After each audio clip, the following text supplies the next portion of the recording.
Then? No, do you want us to move on to the next topic? All right, what's the next topic? Well, we've talked about, well, Jerry talked about, the jury selection.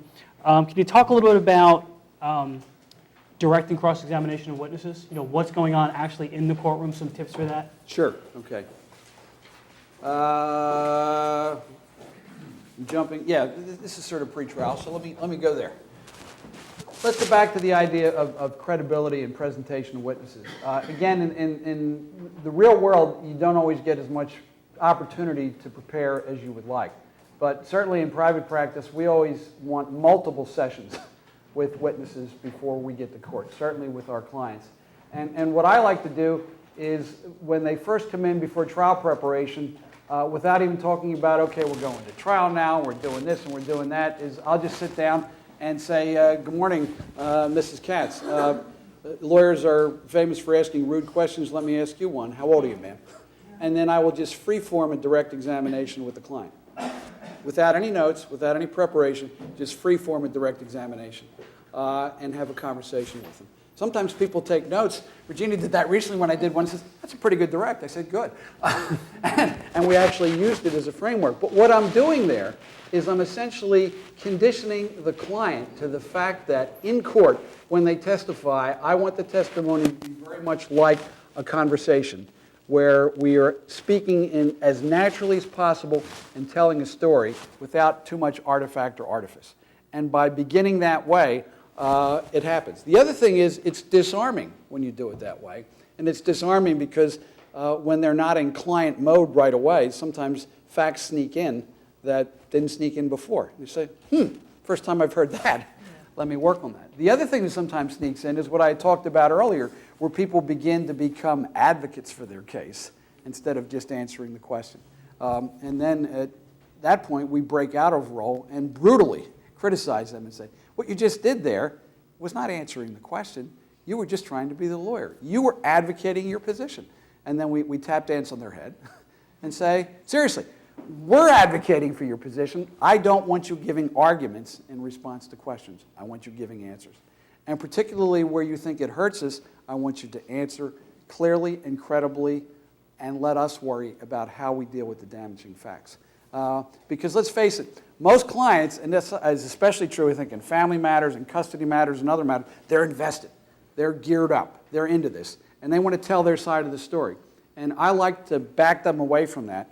Particularly in malpractice cases, sometimes what people are upset with the doctor about is understandable. It's blameworthy, but it's got nothing to do with the outcome that happened in the OR or somewhere else. It's extraneous to that. And we try to strip all of that out of the case and get back to the essentials. And so that's how I like to begin preparing a witness in sort of a conversational way. As that process continues, what I like to do is try to do what I call paragraphing. And by paragraphing, I try to have separate segments of a direct examination that are going to cover various aspects of the case. And when I transition from one to the other, I sort of telegraph or advertise to the fact that's what we've been doing. So you begin with background information, and you're talking about, and then I'll stop and say, ma'am, we've been talking about some of your background. Let me change the subject now and ask you to focus on this so that people can follow. We're there. This has been a good discussion of events leading up to that day. If I can, let me please have you turn your attention to that day. And so as we go on with this process and we're thinking about what we want to work into it, I like to have it segmented in different ways and then make decisions about how I'm going to order the proof.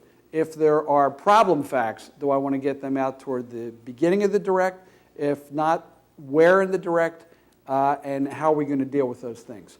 What I say to my clients is a good direct exam is a little bit like a talk show where you're the guest and I'm interviewing you. And as I interview you, people understand the story that we're trying to tell. You can't say Phil Donahue anymore. He's old news. Oprah went off the air. Not Montel Williams, much too edgy. But try to say, Charlie Rose is boring. Smart, but boring. But anyway, I try to say this is going to be a conversation. And while there will be certain formalities in that conversation, I would like it to be as natural as can be.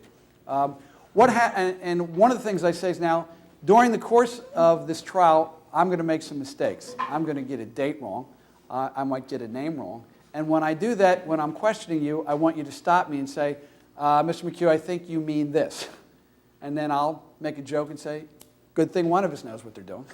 But I will communicate to them that there will be times in this courtroom where I screw up, where the other lawyer screws up, where the judge screws up, but more importantly, where you, the witness, is going to screw up. And when that happens, don't get rattled. Just say, I'm sorry, I'm a little nervous here. Let me reset. Let me go back. Because the worst thing that can happen when your witness is on the stand is for them to get nervous, upset, edgy, they've made a mistake, it's duck and cover. You just need to make them as relaxed as possible and do that by pointing out your own fallibility and inviting them to correct you. I'm famous for getting dates wrong, for getting names wrong. I once had 2 child cases in a row. One kid was Andrew, one was Adam, and they came back to back, and I kept confusing Andrew and Adam. It just happened. But you invite the client to interrupt and so forth. I like sometimes, too, to challenge a client on something that probably seems like a glitch in the case. One of the best examples of that is, why is it that you remember this so clearly? Or what in particular is it about that day that stands out in your mind? And if there's an explanation such as, well, actually, it was our anniversary, and as a result, this, that, and the other thing. Or say, are you trying to tell us this? And you say, no, I'm not saying that, but what I do mean is this. So I never hesitate with a client to sort of throw up some challenging questions and see. So in a custody case, you could say to the mother, ma'am, are you trying to tell us you've never had a situation where you were high and didn't come home and left your child alone? No, I'm not saying that at all. That has happened. That has happened. And in that way, let them answer for themselves in advance of the cross-examination. And at the same time, let them not overstate their case. And I think what that does is it makes it more natural, it makes it more realistic, and as a result, it makes it more credible. The other thing I say to my clients is, I may ask you questions in court that I've never asked you before. There's probably some questions I'm reserving, because I would rather your answer be somewhat more spontaneous. B, hell, I may think of something pretty good based on what you said. I'm always amazed that no matter how well you prepared a case, you'll be on direct exam and a client will say something very insightful and humanizing, and I'll sometimes say, I don't think I appreciated that before. Could you explain that in a little more detail? Or sometimes I'll say, if the client seems to be struggling, we've spent a lot of time together in preparing for this case, and we've had a lot of discussions. Can you think of any examples involving this or that we've discussed in the past, just trying to bring them out? Now, this gets back to what I said before. As people, we think and we talk in conclusions, right? This is a good guy. This is a bad guy. I like this. I don't like this. Why is this a good guy? Why is this a bad guy? What are the instances of behavior? What are the facts that lead you to the conclusion you're trying to communicate? Because going back to what I said about overstatement, the embellishment we put on things is not what's powerful. What's powerful are the facts. And that's why when a client says, my life is ruined, that doesn't do anything for you. That's a self-serving conclusion. Well, okay, you say your life is ruined. That really doesn't mean anything to me. How has this affected your life? Now, in getting people to talk about things, you sometimes need to segment that as well and just say, we're going to talk about your relationship with your child, and let me just break that down into, on an everyday basis, what are some of the things you do with the child? We all know that kids have emotional needs. Can you talk about that with respect to your child? Let's talk about your ability to provide for your child. So you're not really leading the witness, but you are introducing topics that will allow the witness to talk intelligently about the facts. And what witnesses really need is they need the cue, okay? And what we need to do as lawyers in direct examination is, in addition to the paragraphing, which organize the information in a way that people can follow, is we need enough cues for each one of these things that the witness, without our prompting them and getting an objection, can talk cogently about what it is that you want to communicate. Related to one of the last things that you said, one piece of advice I always give to all of my clients and witnesses is they do not have to impress the court with how smart they are. If they don't understand a question, whether it's a question I ask, the court asks, the other attorney asks, to say they don't know or they don't understand the question. Because sometimes there's a tendency that witnesses will have is, well, I don't want to seem stupid, so let me answer the question I think that's being asked. You don't want that. You want the witness to say, I don't understand the question, what do you mean?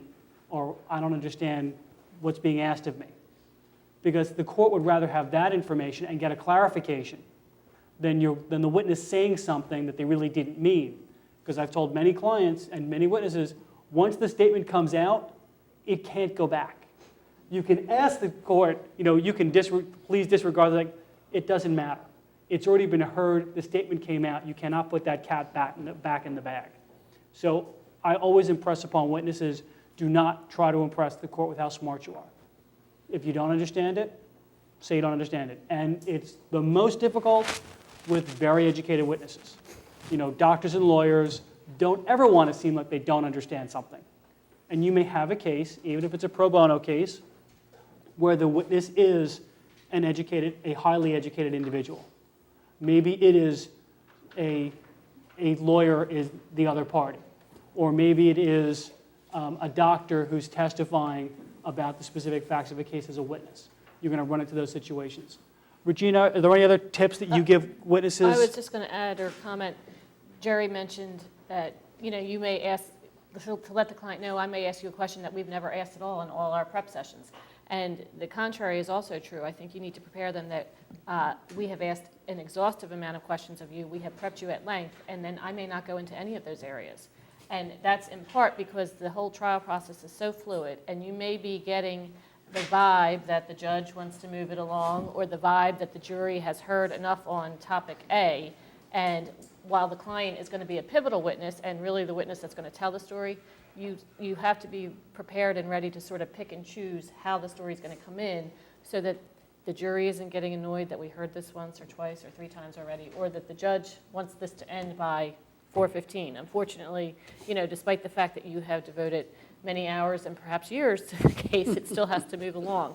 So often it's helpful just to prepare your client when they are going to be the witness not to be concerned or alarmed or upset if you didn't get in an area that they were expecting, because it probably came in through another witness, or it's going to come in through the husband, or however else you're going to plan it, just so that they don't get rattled up there when you say, I'm done my questioning, and they're sitting there saying, wait, I thought we were going to talk about, whatever.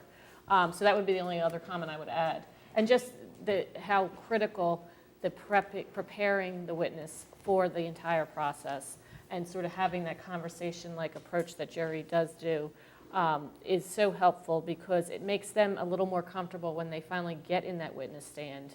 Even though they're prepared for it, even though they know they've embarked on this and that this is where it's going to go, literally sitting in that seat, it's a whole nother ballgame. So if they have been questioned at length by Jerry or by me or someone else in our office, they're just a little bit more calm when they're in there. They're still going to be nervous, and that's genuine, and you don't want to strip that either. I mean, you don't want to over-prepare them that they get up there and they're such a natural witness that that's going to have a contrary effect on your jury.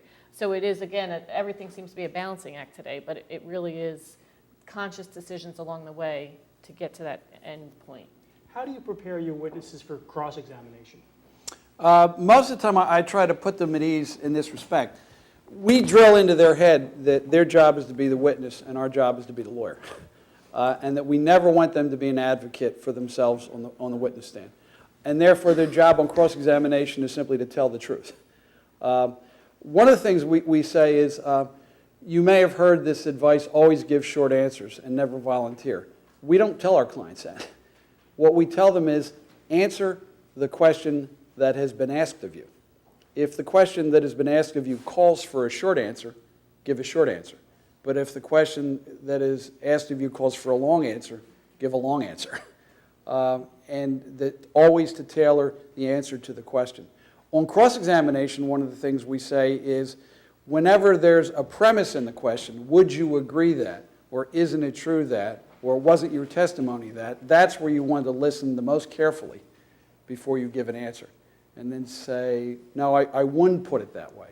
And we also school them that it is not impolite to politely say, no, I disagree with that characterization, or no, I wouldn't agree, or yes and no, and may I explain? Yes, this much is true, but no, that isn't true. The calmer and less reactive our clients are on the stand, or even our witnesses, the happier we are. The happier we are. we think that when they're in a role of just giving the facts, they have maximum credibility. Now, in preparing clients, one of the things I say is 90% of what you're going to be asked doesn't matter. And it doesn't matter in the sense that you could be totally wrong about it just because you made a mistake, but it won't kill your case. 10%, or sometimes it's 5%, or maybe it's 22%, depending upon how many issues are in dispute in the case, is critically important. And on those subjects, we will spend a lot of time just talking about it in different ways.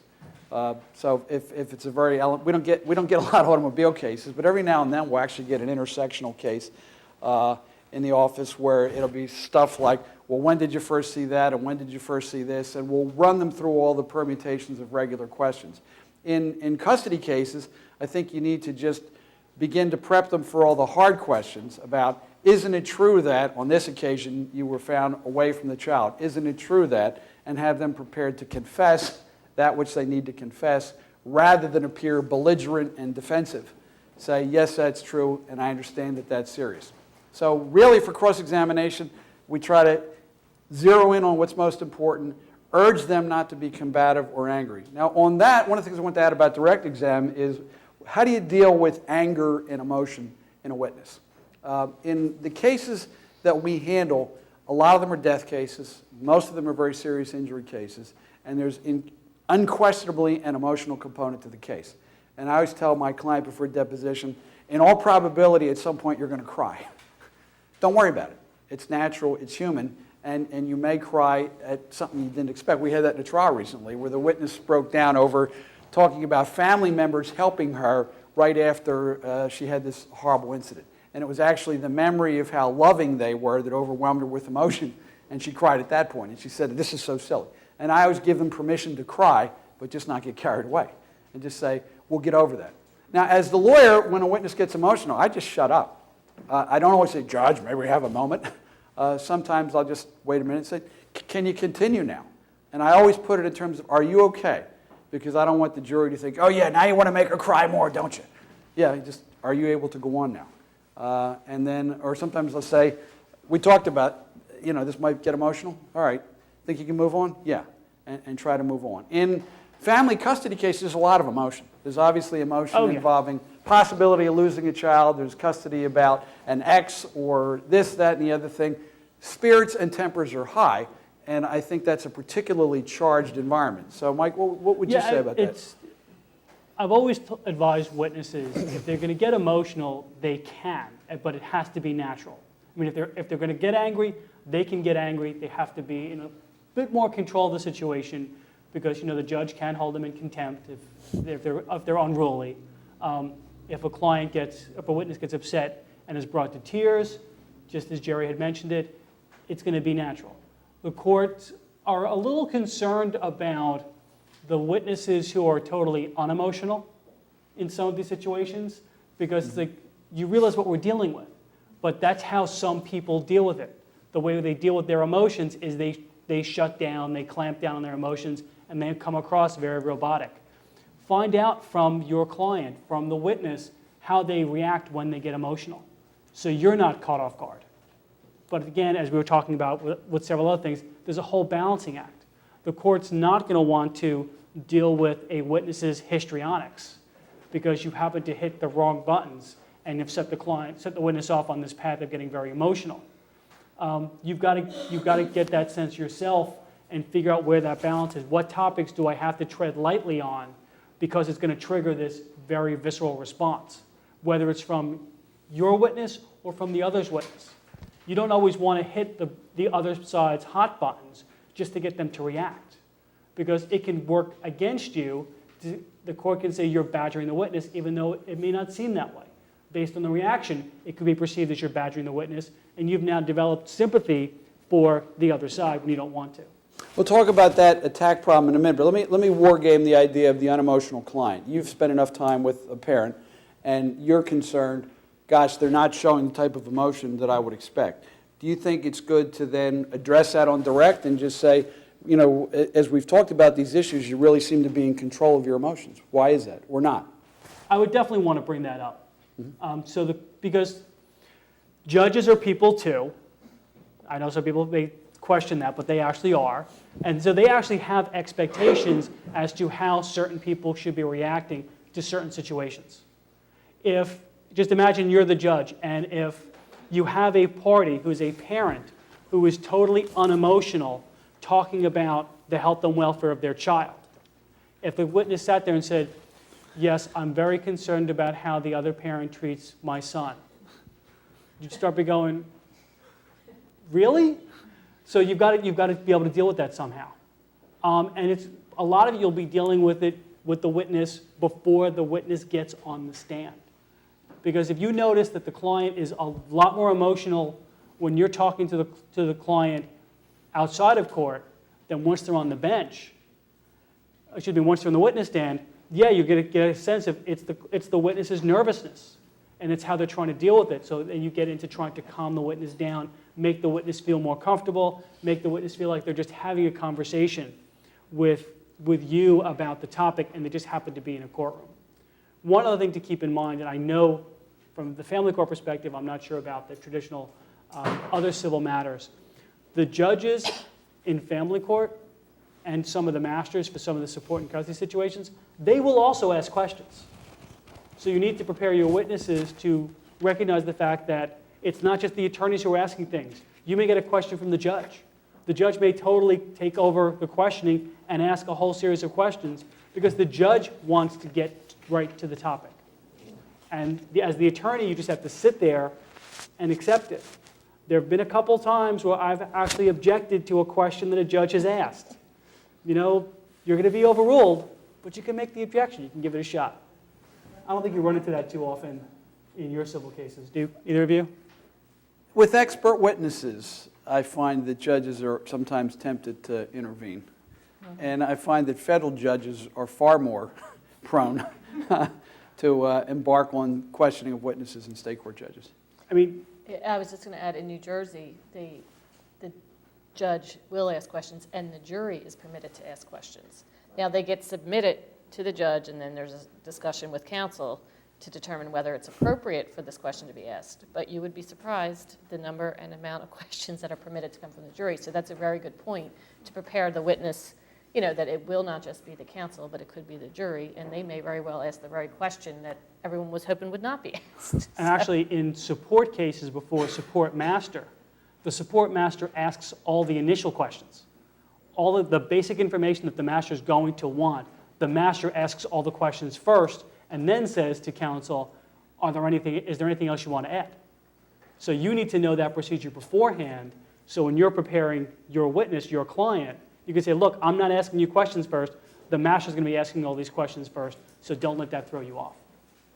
Now, on the subject of behavioral advocacy, always school your client on proper deference to the court, too, and particularly in, I think, family and custody matters where emotions can be running high. The importance of, yes, Your Honor, and showing that respect. I think that matters a lot in the state court system. It most definitely does. Are there any tips that you'd want to add about dealing with evidence? Carefully.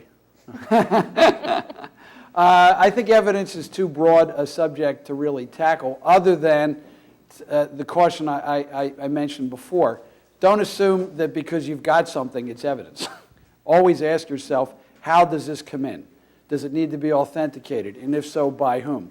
One of the worst situations to be in is where you assume your opponent will not object to technicalities, and you find yourself in a courtroom where everything is objected to. We see that less and less because there's so much pretrial procedure we go through, and we're supposed to stipulate and agree that things are authentic or not. I would caution you, though, to be proactive about that, just to make sure that that's all pinned down.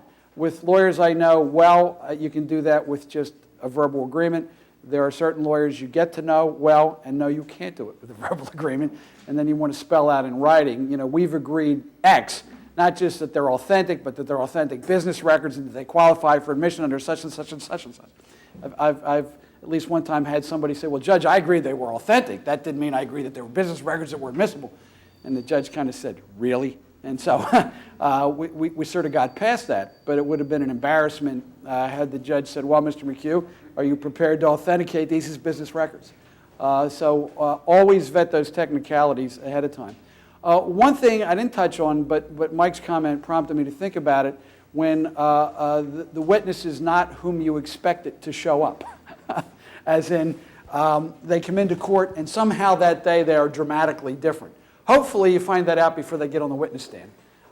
So if you think maybe they've had something to drink, or maybe they have decided to, give themselves a little pick-me-up that morning of a chemical nature, know that before they take the stand and always try to vet that. Other times that won't happen, but when they get on the stand, suddenly the loquacious, hail fellow, well met is very, or the person that seemed to be incredibly shy is suddenly spouting forth.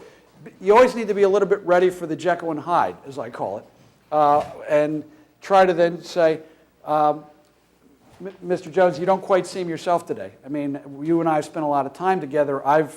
You seem this, and see if you can cajole them back to a more normal presentation. I've had that happen a couple of times.